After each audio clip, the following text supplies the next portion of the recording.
Dali gurizada, Jader do Biblicamente Podcast aqui. Tô entrando antes do episódio aqui rapidinho para dar um recado. Esse episódio aqui é uma continuação de outra parte. Então, se tu não assistiu a parte anterior, fica ligado, dá uma olhadinha no nosso canal, Instagram, Spotify, nas nossas redes sociais, que a gente já tem uma parte anterior. Então, agora vai começar esse episódio aqui. Espero que ele acrescente a tua vida de fé e te edifique. Abraço. Versículo 6 de Tiago 1. Eu vou seguir a leitura aqui. Peça, porém, com fé, em nada duvidando, pois o que duvida é semelhante à onda do mar, impelida e agitada pelo vento. Não suponha esse homem que alcançará do Senhor alguma coisa. Homem de ânimo dobre, vai dizer, acho que a King James, se eu não me engano, usa um termo diferente, né? Sim. Inconstante em todos os seus caminhos. O que a King James King diz? James fala vacilante, pois é vacilante e inconstante em todos os seus caminhos. Isso aqui é legal, porque a gente vê Tiago falando sobre uma sabedoria, talvez específica, para enfrentar as dificuldades, como superar com sabedoria as provações. E a gente percebe o seguinte, Tiago vai dizer o seguinte: peça com fé, sem qualquer sombra de dúvida, pois quem crê com reservas é semelhante à onda do mar. Cara, essa crença com reservas é interessante, né? Uhum. Tentar entender o que o Tiago está falando nessa crença com reservas. E para mim, o que é mais interessante é o seguinte, que ele vai continuar. A crença com reservas é semelhante à onda do mar, que é agitada e levada pelos ventos. Não imagine, ou nem pensa, nem sonha que uma pessoa assim, ou que a tal pessoa que assim receberá coisa alguma do Senhor, pois é vacilante e inconstante na sua fé. Não. Ele diz que é inconstante, vacilante em todos os seus caminhos. Isso é muito legal, cara, a gente pensar que não tem como separar as coisas, sabe? Uhum. Eu sou inconstante na vida de fé, mas no resto da minha vida eu sou extremamente constante. Eu sou... Cara, não é. Se a gente parar para observar, a gente vai ver que não é verdade. Uhum. Não é verdadeiro. Uhum. A gente fala muito sobre... quando a gente conversa, né, sobre redes sociais, e uma das coisas que quem estuda rede social vai falar é sobre constância de postagem, constância de gravação e coisa nada. Cara, e tu pode até dizer, não, eu até sou meio vacilante na fé, mas no meu trabalho eu sou constante. Cara, não é. Uhum. Se tu for observar, tu vai ver que a pessoa acaba sendo vacilante e inconstante em tudo aquilo que faz. Isso é legal a gente observar, né? Sim. Eu tava pensando aqui como que uma pessoa ela é inconstante na fé. Eu vejo pelo menos 2 cenários. E pode ser que tenham mais. É o cara que a gente conversou até que tinha o perfil mais ou menos de um papo que tu teve uma vez, que ele crê numa parte da Bíblia e não crê em tudo. E como a gente até acabou de sair de uma série, depois tu procura no canal aí, no Spotify, sobre a Bíblia, e lá a gente viu que, cara, ou é tudo ou é nada. Ou tu crê em tudo, porque a Bíblia vai mencionar a Bíblia. Jesus vai mencionar o Gênesis, a lei de Moisés. A lei de Moisés, a lei, os profetas vão falar de Jesus, vão falar do Apocalipse. O Apocalipse vai referenciar um monte de coisa que aconteceu no Antigo Testamento. Então não tem como fugir. A Bíblia é, ou tu aceita, e aqui a gente está falando da Bíblia, né, protestante, toda ela, ou tu não aceita nada. Né? E o segundo cenário, eu vejo que é o que o Tiago vai comentar mais pra frente no próximo capítulo. É o cara que não pratica, não está disposto a praticar toda a palavra. Ele é um ouvinte, como o próprio Tiago, a gente vai chegar lá e vai entrar mais no detalhe. Mas ele não é um praticante. Ou ele é um praticante com reservas. Porque o próprio Tiago vai falar que, cara, a fé precisa ser expressa com atitudes. A fé, eu preciso ouvir, entender e para eu, de fato, ser um crente no sentido da palavra de crer, sim, eu preciso colocar em prática aquilo que eu digo que eu creio, né? Então, eu vejo pelo menos esses 2 cenários. Eu não sei se tu vê mais algum. Cara, eu nem penso em muitos cenários de fé com reserva, sabe? Quando eu olho para esse texto, quando eu olhei para esse texto agora, quando a gente estava pensando essa série sobre o Tiago, o que me saltou muito aos olhos foi isso.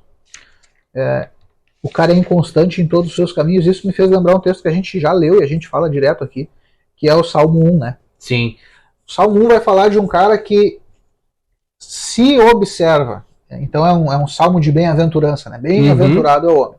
Se ele faz as coisas que o salmista diz que ele tem que fazer para ser bem-aventurado, o final do texto vai dizer que ele é bem-sucedido ou ele prosperará em tudo que fizer. Sim. Isso é interessante também, porque é um oposto verdadeiro, entende?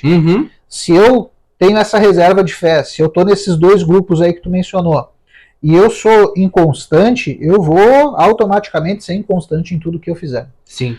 Mas o outro ponto também é verdadeiro. Se eu tenho a minha fé como uma unidade indivisível, se eu sou constante, se eu sou obediente, se eu sou praticante da minha fé, e hoje está na moda ser cristão não praticante.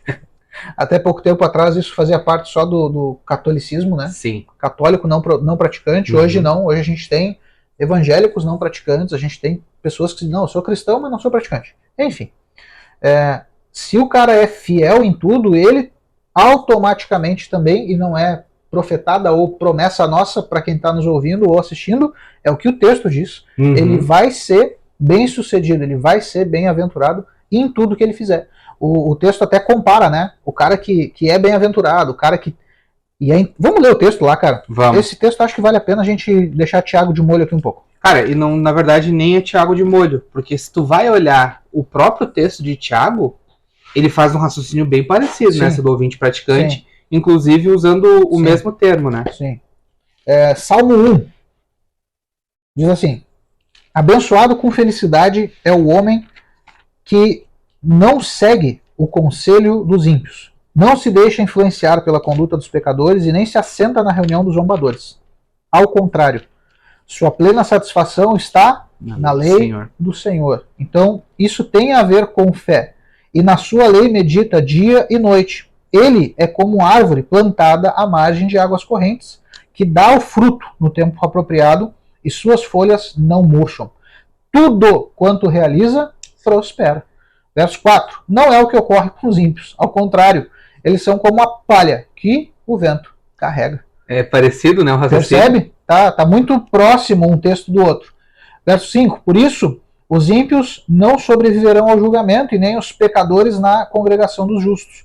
Pois conhecer o Senhor é o caminho dos justos. Já o caminho dos ímpios, porém, conduz à destruição.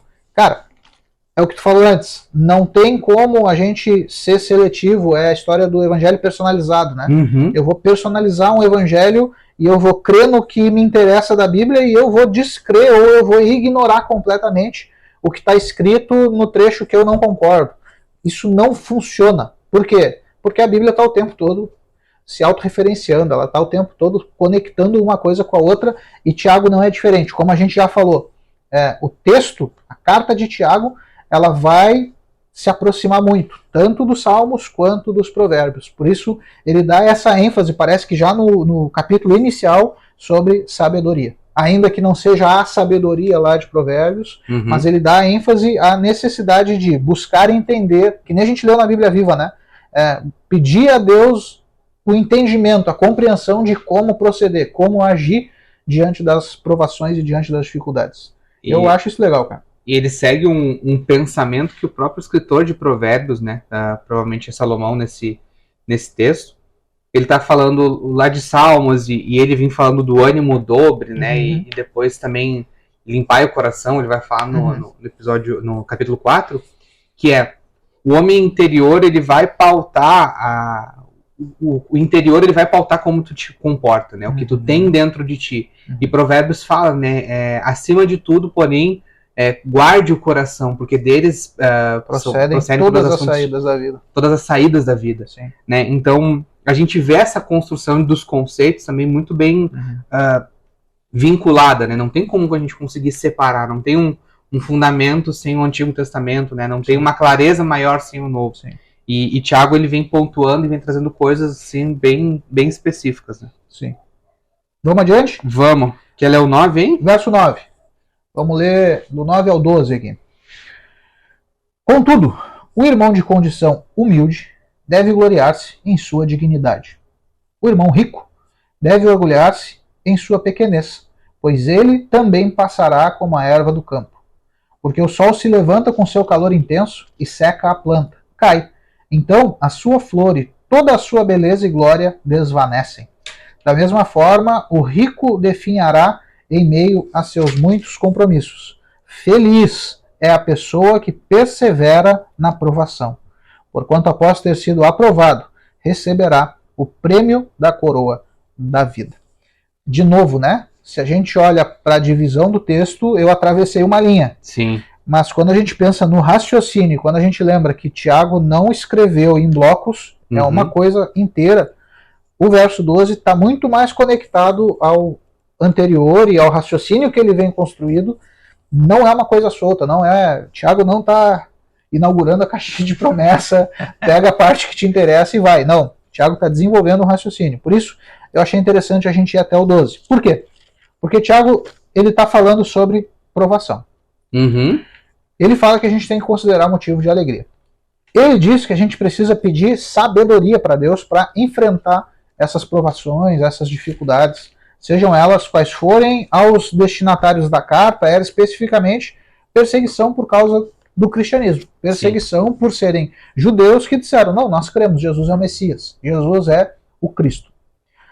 Ele está falando sobre mente dividida, ele está falando sobre fé, e ele entra agora num raciocínio falando sobre a diferença entre o pobre ou o irmão de condição humilde, não sei como é que está aí na RA, verso 9. Irmão de condição humilde. Mesma coisa. Ele vem fazendo agora um antônimo, né, um contraste entre o cara de condição humilde e o rico. Nesse caso, é interessante a gente pensar o seguinte, cara. Diante da provação, tanto o humilde quanto o rico, eles vão ser provados e vão ser aprovados ou não. Entende? Então, Tiago não está dizendo que um é melhor, ainda que, quando a gente olha para alguns comentários teológicos, parece que Tiago está dizendo que o pobre vale mais. Eu até li o comentário de alguém falando sobre a bem-aventurança da pobreza.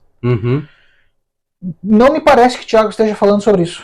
Não me parece que ele está colocando o pobre numa condição melhor. Vamos pensar esse texto aí. Contudo, o irmão de condição humilde deve gloriar-se em sua dignidade. Como que está aí? Também dignidade? Dignidade. E o que pode ser isso? A NVI, se eu não me engano, ela vai falar que deve se orgulhar-se quando estiver em elevada posição. Elevada posição. É o texto que eu li falando sobre a bem-aventurança da pobreza. Eles citam exatamente essa expressão aí, a elevada posição, como se ser pobre te colocasse num lugar elevado diante de Deus. Sim. Vamos ver aqui, Tiago 1:9. Toma. O irmão de condição humilde deve orgulhar-se quando estiver em elevada posição. O que a gente pode aprender com isso, Jadeco? Cara, eu vejo que elevada a posição, não sei se é a melhor tradução, eu não sou nem de perto um conhecedor de qual é o melhor método de tradução bíblica, mas acho que a palavra dignidade ela pode nos dar um significado melhor para esse texto. Por quê? A gente vai ver muitos textos falando na Bíblia, muitos não, mas alguns textos falando na Bíblia que a riqueza ela pode ser um problema na vida do cristão. O próprio Jesus vai falar, não pode servir dois senhores, vai usar um deles a Deus e outro as riquezas, né? A gente vai ver textos falando do perigo, né, do amor, a riqueza é a raiz de todos os males, enfim. Mas eu entendo que também que a Bíblia ela tem toda uma construção de que, acho que o próprio Salomão, se não me engano, ele vai falar que é melhor ter pouco de forma honesta do que muito de forma desonesta. É bem TLH essa minha citação aqui, mas é algo bem nesse sentido. Então, a forma digna, eu vejo que não é um problema tu ter dinheiro, desde que a maneira como tu conseguiu ele seja lícita, seja honesta, seja honrando a Deus, né? E não veja... Porque, cara, temos caras que são excelentes empreendedores e que construíram patrimônio com honestidade, com esforço, né? Eu entendo que essa dignidade que o Tiago tá falando aqui é o cara que, beleza, é um cara que tem pouco, mas vive essa vida digna. não se atola em dívida, Uhum. pra parecer que tem um status melhor. Cara, tem gente, conhecidos assim, de anos atrás, que tava trocando de carro todo ano. Uhum. E tu sabia que não era uma... E sempre com carro zero e o carro do ano, assim. E tu sabia que não tinha uma condição de estar bancando tudo aquilo. Era sempre empréstimo atrás de empréstimo. Quando o nome do cara tava ruim, ia pro nome da esposa. Quando da esposa tava ruim, ia pro do filho. Ia pra da nora. Ia Da pro, mãe, da sogra. da sogra, olha. Cara, e se pudesse, botava o nome do presidente no confiador, no empréstimo. Uhum.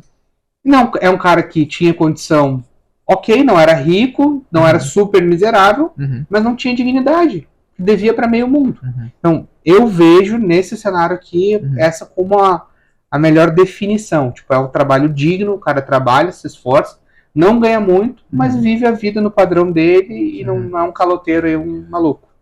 Foge da ostentação, né? Exato. Cara, e esse é, na verdade, o raciocínio que o Tiago está construindo. Uhum. Porque a gente vai ver que Tiago, ele diz o seguinte: o humilde se gloria na dignidade. O rico se gloria ou se orgulha em sua pequenez. Então, de novo, o texto de Tiago é muito parecido com o Sermão do Monte, então Tiago está colocando a coisa na balança e equilibrando a balança. Então ele pega o pobre que está lá embaixo e ele diz, cara, vocês têm que se gloriar na posição elevada. Ele pega o rico que está lá em cima na balança social, bota lá para baixo e diz, vocês têm que se gloriar porque vocês são pequenos. Sim. O que isso faz? Isso equilibra as coisas. E quando equilibra as coisas, a gente vai entender o seguinte, pois ele, falando do rico, ele também, esse também é o que faz o raciocínio parece que clarear. Ele também, abre aspas, passará como a erva do campo. Por que ele fala também? Porque o pobre vai passar. Sim. Mesmo na sua dignidade ou na sua elevada posição, como a NVI apresenta, o pobre passará. O rico passará. Então não existe superioridade dentro do reino de Deus porque o cara é pobre, não existe superioridade porque o cara é rico, não. Está todo mundo na mesma reta, na mesma linha, está todo mundo sob o mesmo chão e ambos vão passar. Ambos vão enfrentar perseguição, tribulação, dificuldade, provação e ambos vão passar. E aqui Tiago está citando um texto, não sei se é o que tu pegou aí. Jó 14:2, né? Lê para nós. Nasce como a flor. Eu vou ler o 1 e o 2, tá? Sim, sim. O homem nascido de mulher vive breve tempo, cheio de inquietação. Nasce como a flor e murcha. Foge como a sombra e não permanece. Tem mais texto. Tem. Então, Jó fala do homem, ser humano, raça humana. Cara, vai passar. Ninguém vai ficar para sempre. Ninguém vai ficar para sempre aqui, entende? Sim. Seja pobre, seja rico. Tem outro texto, cadê? Salmo 103. Salmo 103. Vou ler todo ele. É bem curtinho, né? Então vai. Bendize a minha alma ao Senhor e tudo que há em mim bendiga o seu santo nome. Bendize a minha alma ao Senhor e não te esqueça de nenhum só dos seus benefícios. Ele é quem perdoa todas as suas iniquidades, quem sara todas as tuas enfermidades, quem da cova redime a tua vida e de coroa de graça e de misericórdia. E te coroa de graça e misericórdia. Quem farta de bens a tua velhice, de sorte que a tua mocidade se renova como a da águia. O Senhor faz justiça e julga a todos os oprimidos. Manifestou seus caminhos a Moisés e os seus feitos aos filhos de Israel. O Senhor é misericordioso e compassivo, longânimo e assaz benigno. Não repreende perpetuamente, nem conserva para sempre a sua ira. Não nos trata segundo os nossos pecados, nem nos retribui consoante as nossas iniquidades. Pois, quanto ao céu se alteia acima da terra, assim é grande a sua misericórdia para com que os temem. Quando dista o Oriente do Ocidente, assim afasta de nós as nossas transgressões. Como um pai se compadece de seus filhos, assim o Senhor se compadece dos que o temem. Pois ele conhece a nossa estrutura e sabe que somos pó. Será que é isso aqui mesmo? É isso aí mesmo. Chegou agora aqui, então. Quanto ao homem, os seus dias são como a relva, como a flor do campo, assim ele floresce. Pois, soprando nela o vento desaparece, e não conhecerá daí em diante o seu lugar. Mas a misericórdia do Senhor de eternidade a eternidade, e sobre os que o temem, e a sua justiça sobre os filhos dos filhos, para com os que guardam a sua aliança e para com os que se lembram dos seus preceitos e os cumprem. Então, o salmista está colocando todo mundo no mesmo chão. Uhum. Todos nós precisamos de Deus, todos nós precisamos da misericórdia, da bondade, da justiça de Deus. Por quê? Uhum. Porque todos nós somos como a erva do campo. Soprou, foi embora. E aí o terceiro texto que Tiago pode ter em mente, que ele está referenciando, está lá em Isaías. Isaías capítulo 40, versos 6 e 7, que diz assim: Eis outra voz que ordena, clama, ao que eu perguntei, que pois hei de clamar? E esta foi a resposta que eu ouvi. Toda a carne é erva e toda a sua graça como a flor do campo. Seca-se a erva e murcha-se a flor. Quando o vento do Senhor sopra sobre elas, o povo não passa de relva frágil. Cara, tá todo mundo no mesmo balaio. Uhum. O pobre na dignidade, o rico na sua pequenez, tá todo mundo na mesma reta. Sim. Cara, antes de 2020, esse conceito às vezes não era claro pra gente como sociedade. Uhum. Cara, e a pandemia de Covid nos mostrou isso, cara. Principalmente do nosso lado do mundo, digamos assim, se dividir ele na vertical. Uhum. Cara, a vida é um sopro. Uhum. Veio Covid, e não vamos discutir agora não me provoca, tio! Não vamos discutir os méritos agora. Não me provoca. Mas uma coisa é fato. Ela veio para quebrar nossa arrogância, veio para nos mostrar que a vida é um sopro. Isso aí. É que nem tu citou um salmo, não, um texto do Antigo Testamento, que eu não lembro qual, que fala, se Deus mandar, ele cessa o respirar e desliga o Windows e vai pro caixão. Sim. Né? Então, isso antes de 2020 era mais difícil de explicar. Mas para pra pensar, sabe? E a gente tá falando, a gente sabe de todas as questões de censo, mas morreu gente nova. Sim. De Covid. Sim. Não foi só comorbidade, apesar de, né, o pessoal falar que é a maioria, mas um fato a vida ela é um sopro. Sim. Então, tanto pobre quanto rico, um é digno, o outro é insignificante, beleza. O sol queima as duas flores. Ele cita esses textos e a gente pode ainda olhar, né? No verso 12. Aqui tem um negócio que é interessante. Lá de Tiago 1, né? Tiago 1 ainda, verso 12. Feliz a pessoa, então, entendendo que tá todo mundo na mesma reta. Sim. Entendendo que a pandemia passou o rodo, ficou todo mundo na mesma régua. Feliz a pessoa que persevera na aprovação. Porquanto, após ter sido aprovado, receberá o prêmio da coroa da vida que Deus prometeu àqueles que o amam. Cara, isso aqui é outra coisa e não tem como a gente fugir, gente, porque talvez tu tá chegando agora e tu tá ouvindo, pô, legal, os caras estão falando sobre Tiago, vou dar o play. A gente tá vindo de uma gravação, de várias gravações sobre a importância da escritura, e quando a gente percebe uma citação, a gente tem que ir atrás, né? Sim. Só que tem um negócio interessante aqui. Tiago fala, Deus prometeu, receberá o prêmio da coroa da vida que Deus prometeu. Quando a gente olha para os comentários todos estão apontando para o Novo Testamento. Todos estão apontando, e o mais interessante é o seguinte, como a gente já falou, né? Tiago provavelmente ou possivelmente seja a primeira carta do Novo Testamento escrita. Sim. E quando a gente olha para o comentário bíblico, para que texto que eles apontam? Apocalipse. Que é lá na frente. Sim. Muito depois, quando Jesus, na ilha de Patmos, aparece a João e ele vai falar sobre a perseverança e a coroa da vida. Tiago certamente não previu o futuro que Deus prometeria.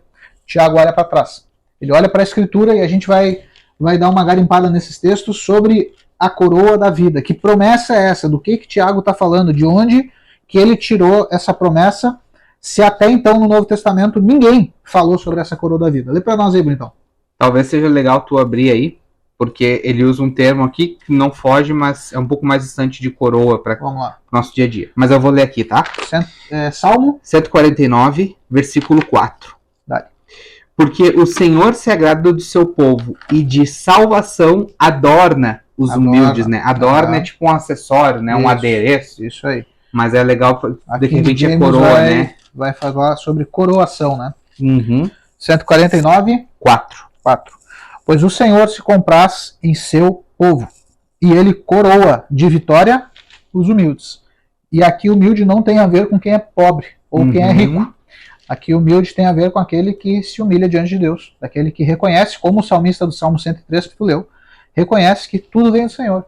Bendize a minha alma ao Senhor, não se esqueça de nenhum dos benefícios. Cara, tudo vem do Senhor, a bondade do Senhor, a justiça do Senhor, a misericórdia do Senhor. Então, o Senhor coroa de vitória os humildes. E aí tem o segundo texto que a gente pode olhar também, Isaías 61, verso 3. E a pôr sobre os que estão em Sião de luto uma coroa em vez de cinza, óleo de alegria em vez de pranto, veste de louvor em vez de espírito angustiado, a fim de que se chamem carvalhos de justiça, plantados pelo Senhor para a sua glória.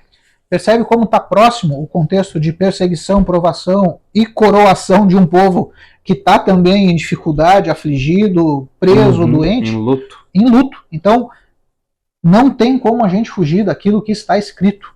Tiago está olhando, e a gente falou sobre isso já também. Tiago é um cara exímio estudante da Escritura, ele está toda hora olhando para a palavra e ele está dando direções lá em Atos, baseado na Escritura. E aqui é certo, ele está olhando para esses textos e dizendo, cara, Deus prometeu uma coroa. Mas não é para o rico, não é para um rei, não é para um governante.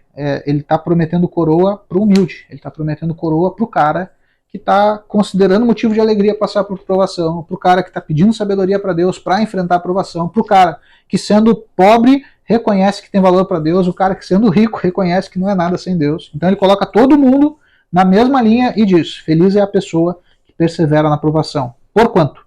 Por quê? Pois, após ter sido aprovada, não é só passar pela prova, a gente precisa fazer a prova e a gente precisa passar na prova. Sim. Né? Isso é uma coisa importante. Exato. Não é só, tô na prova. Cara, primeiro, nenhuma prova é infinita. Segundo, nenhuma prova é sem motivo. A gente faz prova, seja concurso público, prova da escola, universidade, cara, seja o que for, tu faz uma prova para ser aprovado ou não. E Tiago deixa isso muito claro, dizendo, após ter sido aprovada a pessoa, receberá o prêmio da coroa da vida que Deus prometeu àqueles que o amam. Boa. Então, é legal que a gente fez essa conexão, né? Então, seguiu o raciocínio, não respeitou muito a divisão que o pessoal da tradução fez. Não é ruim essas divisões, mas às vezes a gente tem que entender que elas não são parte do texto original, né? O João Ferreira de Almeida se debatendo. Exato. Né? Eu dividi tão bonito! Mas a gente tem que seguir o raciocínio principal, né? De quem realmente sim. Escreveu, de quem Deus inspirou. E é sempre bom a gente fazer esse exercício, né, cara? De tentar ler sem divisão. Sim. Tentar pegar a linha, pegar o fio da meada, pegar o raciocínio que está sendo desenvolvido e entender como um todo, sem divisão. Aí as coisas começam a clarear. Sim. Aí a mente parece que caramba, é disso que ele está falando, sim, cara. Sim. Porque se a gente fica preso a essas divisões que, cara, são boas, ajudam, tem função, mas se a gente fica preso a essas coisas, a nossa leitura vai ser sempre a mesma. Sim. A gente vai sempre entender a mesma coisa, porque está dentro do bloco dividido por alguém. E muitas vezes esses blocos não respeitam aquilo que é a ideia original do escritor. Boa. Vamos seguir então. Vamos lá. Versículo 13. Então a gente já percorreu esse caminho que o Zeca citou agora há pouco. A gente chega no versículo 13. Ninguém, ao ser tentado, diga, sou tentado por Deus, porque Deus não pode ser tentado... sou tentado por Deus. Por quê? Deus não pode ser tentado pelo mal e ele mesmo ninguém tenta. Ao contrário, cada um é tentado pela sua própria cobiça, quando essa o atrai e seduz. Então, a cobiça, depois de haver concebido, dá à luz o pecado. E o pecado, uma vez constituído, gera a morte. E eu ainda iria até o 16. Meus amados irmãos, não vos permitais ser enganados. Vai, me ajuda. Algumas traduções, elas vão usar para esse texto, esses termos aqui como tentado, a palavra provado. Se eu não me engano, acho que talvez a NVI, talvez a King James, né? O 13 ali, O que ele diz no teu 13? Entretanto, ninguém ao ser tentado, diga, estou sendo tentado por Deus. Eu acho que Ora, Deus não pode ser tentado, cada um, porém, é tentado pelo próprio mau desejo. NVI. Quando alguém for tentado, jamais diga, estou sendo tentado por Deus. Tentado de novo. Tentado, pode ser a Ara, então? Pode ser, vamos descobrir. A área que tu tá. Essa aqui não é a RC? Acho que não. A Bíblia é tua? Não é. Não é minha essa daqui. Bíblia... Me entreguei qual Bíblia é. A gente te conta nos bastidores, irmão. Não, é revista atualizada. Tá, mas tem uma versão que diz provado, se eu não me engano. Tem uma versão que diz provado, ou enfim. Mas como é que a gente identifica... o principal ponto aqui o que é provação e o que é tentação. Então, provação a gente já falou no texto ali no início do capítulo de Tiago, que é uma dificuldade que Deus permite. E eu vou além de permite. Ele manda. Toma. Ele envia. Toma. Jader, Deus me faz passar dificuldade? Faz.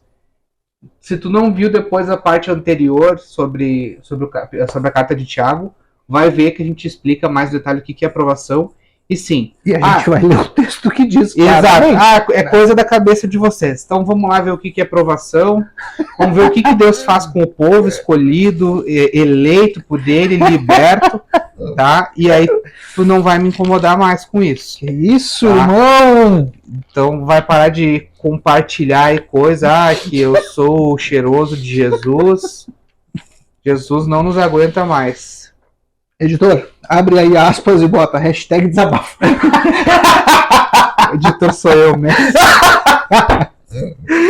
Meu Deus do céu, cara. Vai. Deuteronômio, capítulo 8. Vou ler, acho que do 1 ao 3. Vai lá, então. Cuidareis de cumprir todos os mandamentos que hoje vos ordeno, para que vivas e vos multipliqueis e entreis e possuais a terra que o Senhor prometeu sob juramento a vossos pais.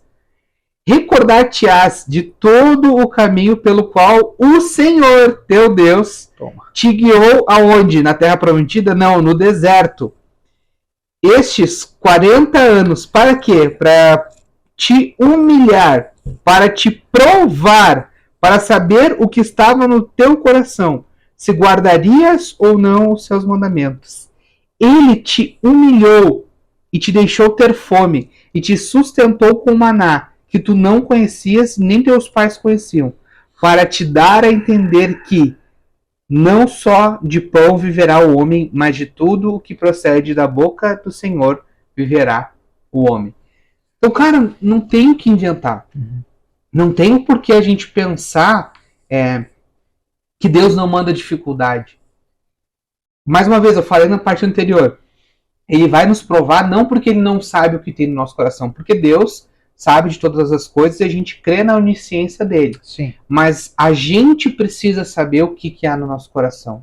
Né? Porque às vezes a gente pode ter um conceito muito baixo, uma baixa autoestima, vamos chamar assim, sobre nós mesmos, uma autoavaliação muito baixa, ou às vezes o que costuma ser mais comum, uma arrogância exacerbada. E Deus vem nos trazer para o que Paulo vai dizer. Ninguém tem um conceito de si próprio além do que convém. Em Romanos... Tá lá. Romanos. Isso Romanos. Então, ele vem colocar no tempero certo. Nem salgado demais, nem sem sal. Ele vem colocar no ponto certinho.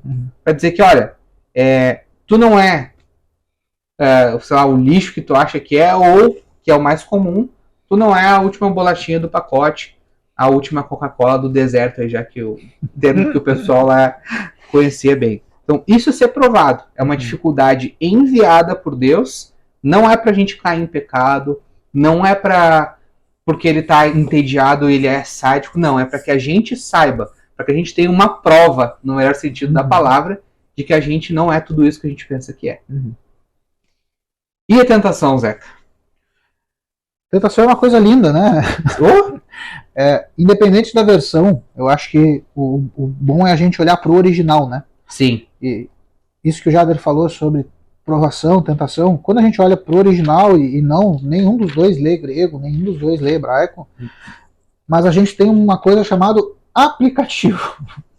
E esse aplicativo nos dá a Bíblia em português com referências cruzadas de um dicionário que aponta no Novo Testamento as palavras gregas e que aponta no Velho Testamento as palavras hebraicas. No Novo Testamento, as palavras que Tiago usa, lá no verso 2, quando ele fala provações, é uma palavra. Uhum. Quando no verso 13, ele diz, ninguém ao ser tentado, diga estou sendo tentado, então esse tentado, Tiago vai usar a mesma palavra. No hebraico, a gente vai ter os dois significados. A gente consegue, no hebraico não, no grego, né? Vai estar a mesma palavra, só que com duas coisas distintas. É isso que a gente quer tentar clarear o raciocínio para vocês. O que é provação? Cara, provação pode ser enviado por Deus, pode.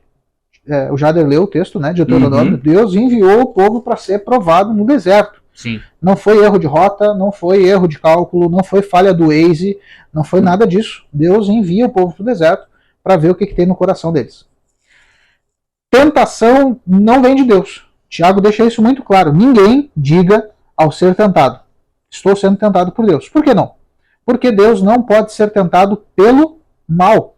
Se ele não é tentado pelo mal, a gente entende que enquanto provação, prova, aplicar prova em alguém tem a ver com essa necessidade de autoconhecimento ou muitas vezes de desenvolvimento da fé, a tentação não tem esse objetivo.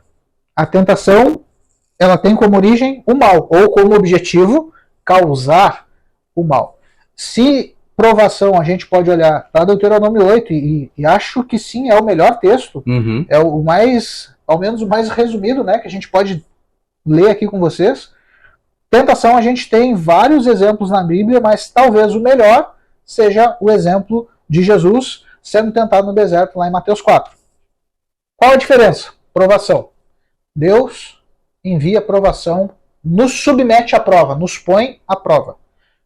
Tu pode ser aprovado ou tu pode ser reprovado. Se eu for reprovado, o que acontece? Morri e perdi a salvação? Depende do ponto da tua caminhada. Talvez não. Talvez tu só vai voltar para o final da fila e vai ter que refazer um caminho e construir uma história para apagar esse erro e para evoluir, passar desse ponto. Porque chegou aqui, tu bateu na trave, volta e vai reconstruir. Tentação é diferente. Tentação tem sempre o objetivo de nos derrubar, tem sempre o objetivo de nos fazer pecar. Não necessariamente uma provação, uma dificuldade te leve ao pecado, mas necessariamente se tu for reprovado, talvez não seja por pecado, mas tu foi reprovado porque tu não escolheu a coisa certa. Ah, mas se não é certo é pecado. Cara, depende muito, né? A gente vai ter que colocar muita variante nessa informação para conseguir desenvolver o raciocínio. Sim. Mas tentação a gente pode olhar para esse texto e clarear o raciocínio. Lê para nós, Gatão, por favor. Mateus 4. Mateus 4, do 1 até onde tu achar que é pertinente. Aí. Show. A seguir, então, Jesus foi batizado por João Batista, né? A seguir, Jesus foi levado pelo Espírito Santo ao deserto para ser tentado pelo diabo. Aí, ponto. Olha só. Ah, mas vocês estão dizendo que tentação não vem de Deus. Realmente não vem. O que o texto diz? Que o Espírito Santo leva ele ao deserto. Mas quem é que vai tentá-lo? O diabo. Não é Deus. Não é o Espírito Santo que vai tentar Jesus no deserto. Não. O Espírito Santo leva como um aplicador de provas. Ó, cara, o negócio é o seguinte. 40 dias aqui, te vira. Agora, quem vai tentar, para tentar causar o erro, para tentar levar queda, levar ruína, é o diabo. Continua, por favor. E depois de jejuar 40 dias e 40 noites, teve fome. Então o tentador, aproximando-se, lhe disse: Se és filho de Deus, manda que essas pedras se transformem em pães. Jesus, porém, respondeu: Está escrito: Não só de pão viverá o homem, mas de toda palavra que procede da boca de Deus. Que é o texto que tu leu lá de Deuteronômio. Acabei de ler. Então o diabo levou a cidade santa e colocou sobre o pináculo do templo. Ele disse: Se és filho de Deus, atira-te abaixo, porque está escrito: Aos teus anjos ordenará a teu respeito que te guardem, e eles te susterão nas mãos, para que não tropeçares em alguma pedra. Respondeu-lhe Jesus, também está escrito, não tentarás o Senhor teu Deus. Levou o diabo ainda a um monte muito alto, mostrou-lhe todos os reinos do mundo e a glória deles. E lhe disse, tudo isso te darei, se prostrado me adorares. Então Jesus lhe ordenou, retira-te, Satanás, porque está escrito, ao Senhor teu Deus adorarás e só a ele darás culto. Com isso deixou o diabo e eis que vieram anjos e o serviram. Então, o propósito da tentação ele é diferente do propósito da aprovação. A aprovação é no intuito de nos submeter a uma prova. Tu pode ser aprovado ou tu pode reprovar. Tentação, cara, não tem como ser aprovado na tentação. A tentação tem um propósito só, é te derrubar. Sim. É arrebentar com a tua vida de fé, é arrebentar com a tua vida financeira, é arrebentar com o teu casamento, é arrebentar com o teu psicológico. O objetivo da tentação, e o texto deixa isso claro, pois Deus não pode ser tentado pelo mal. Toda tentação tem origem no mal. Uhum. E a nenhuma pessoa tenta. Verso 14. E aqui talvez a gente vai embaralhar um pouco as coisas, mas acho que o Jader vai conseguir esclarecer isso para nós.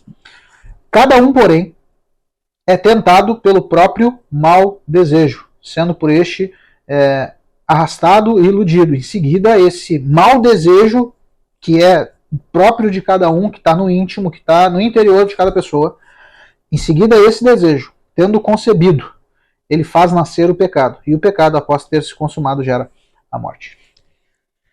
Cara, primeira coisa que a gente precisa entender.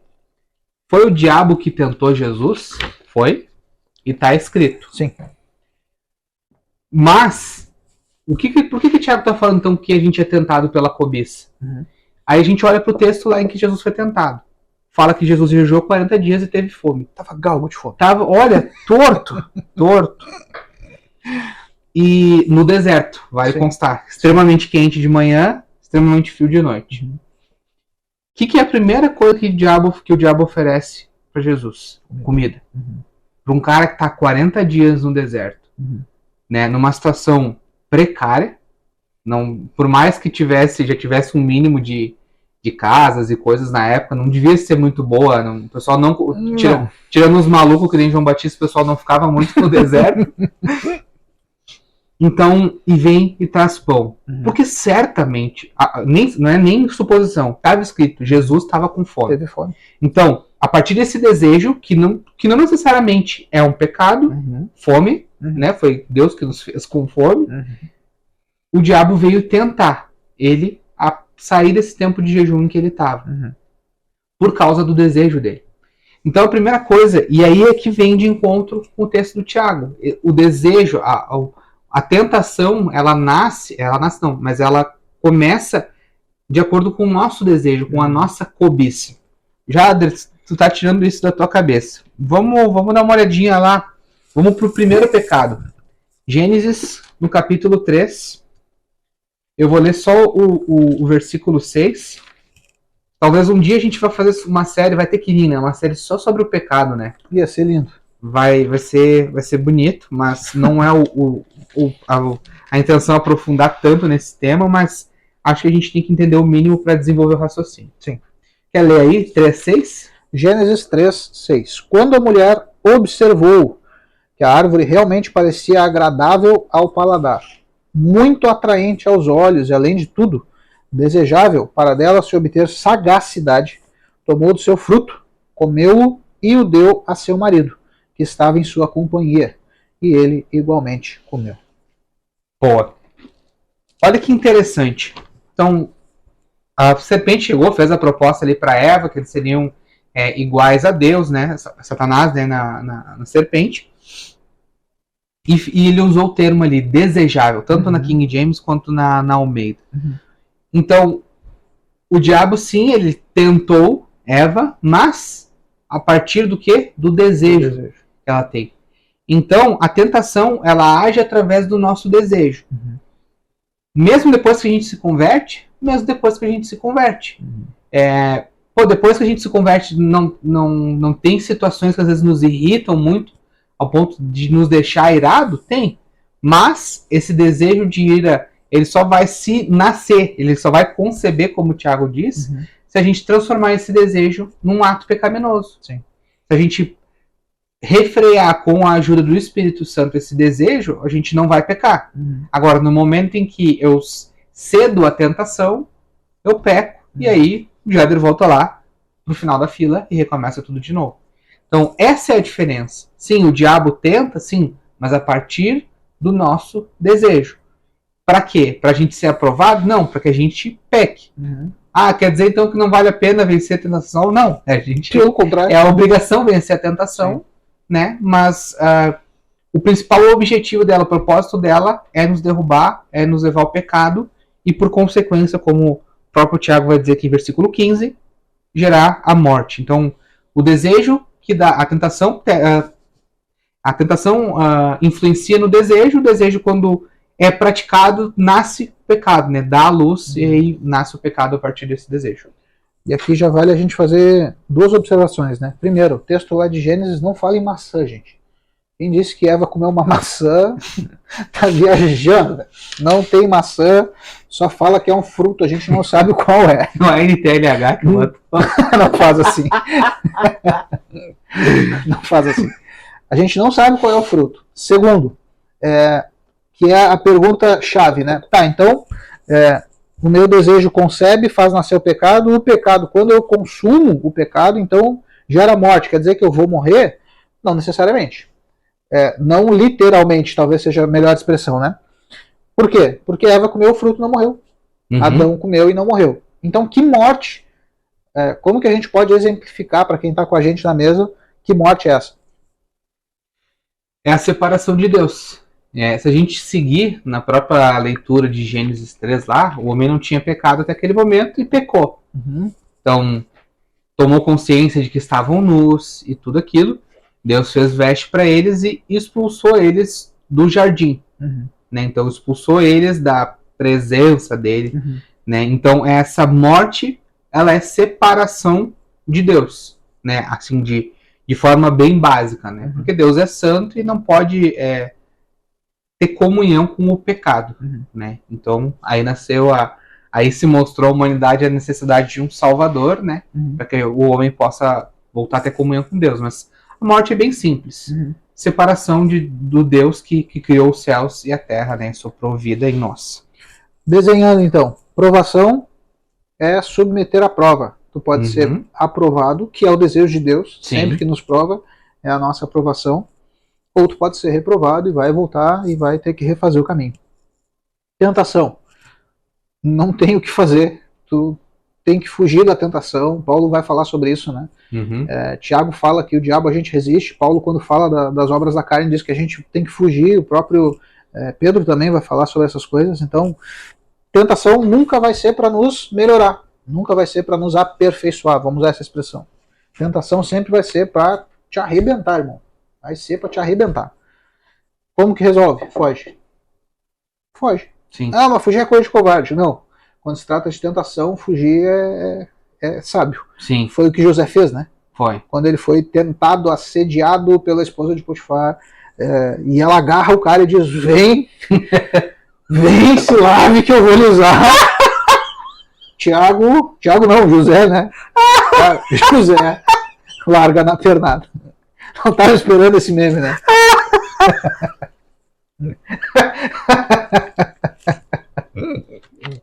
Já lembrei de outro, mas não vou ver só.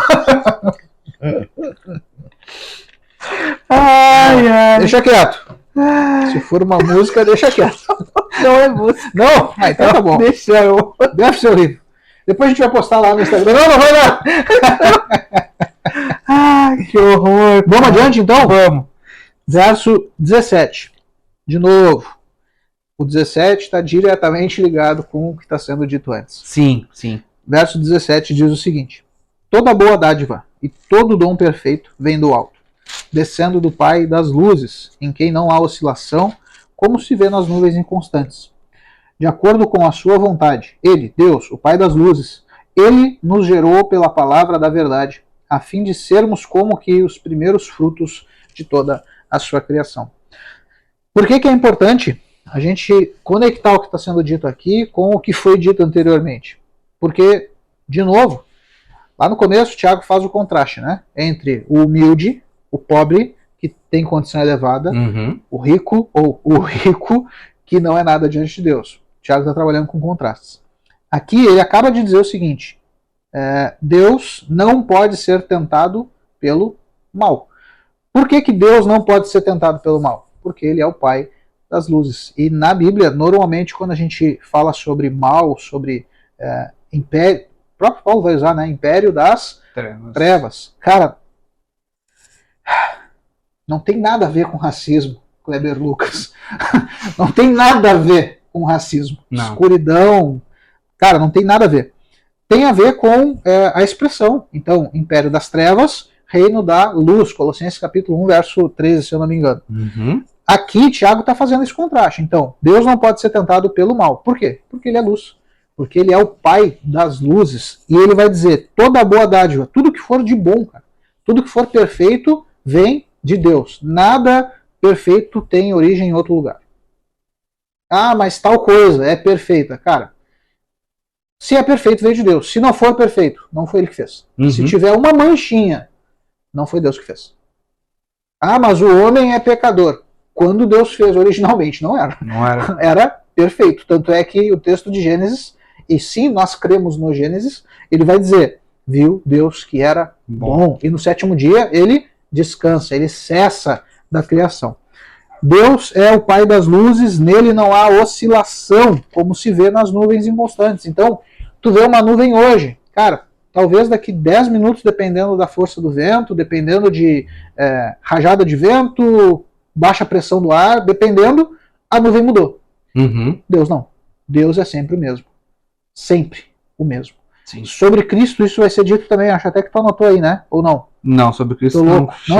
Sobre Jesus vai dizer em Hebreus que ele é o mesmo hoje, ontem e será eternamente. Da mesma forma, Deus é o mesmo ontem, hoje e será eternamente. Esse é o contraste que Tiago está gerando. Escuridão, tentação, mal, trevas. Deus, Pai das luzes, perfeição, não tenta ninguém, não quer o mal para ninguém, porque ele mesmo não pode ser tentado pelo mal, porque ele é perfeito. E aí o 18. Pois, segundo o seu querer, ele nos gerou pela palavra da verdade, para que fôssemos primícias das suas criaturas. Tem mais um contraste aqui. Né? Ali, claro, um cenário um pouco diferente, mas ele usa palavras semelhantes. Fala do nascimento do pecado, né? Desejo por algo errado, que é pecado. Quando a gente pratica ação, nasce.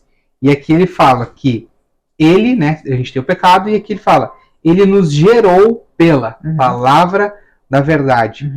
Cara, não é loucura dizer que o oposto do pecado é a palavra de Deus, é a lei de Deus. Perfeito. Se eu não estou na lei de Deus, eu estou no pecado e vice-versa. Então ele traz esse contraste muito simples, mas verdadeiro. Para quê?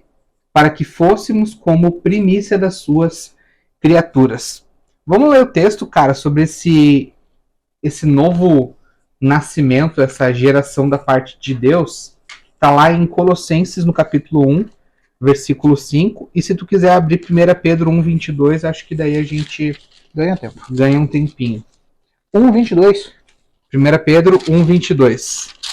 Se quiser, pode ler aí, já fica primeiro. Diz assim, considerando, pois, que tendes a vossa vida purificada pela obediência à verdade, que leva ao amor fraternal não fingido, amai uns aos outros de todo o coração.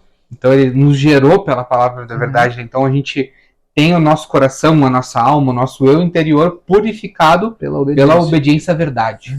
Né? Em Colossenses 1:5 ele vai dizer o quê? Por causa da esperança que vos está preservada nos céus, da qual antes ouvistes pela palavra da verdade do Evangelho. Então a construção bíblica ela vem nos mostrar que essa é a maior obra de Deus. Cara, a gente que é insignificante, pobre ou rico, pecador, tentado pelo desejo, passa por um monte de coisa, entende que Deus ele não pode ser atingido pelo mal, ele não pode ser tentado, ele é perfeito, ele não tenta ninguém, porque é um Deus bom, um Deus de vida, justo, né? E aí ele chega nessa construção e fala, por que tudo isso? Porque nós fomos criados, nós fomos feitos nova criatura, sim, né? Sim.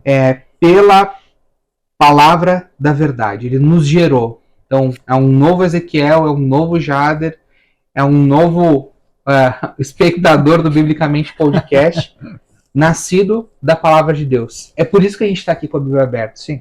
Não é porque a gente é bom, porque a gente sabe, porque a gente não sabe um monte de coisa, mas porque a palavra de Deus ela é poderosa ao ponto de trazer salvação. Sim. Por isso que a gente preza pela palavra, a gente cita poucos livros, poucas coisas, porque é a palavra de Deus que salva. Sim. Não é o meu autor favorito, não é o teólogo mais influente da época dos escritores, o profeta mais poderoso, não. É o Senhor salvando a gente pela Escritura.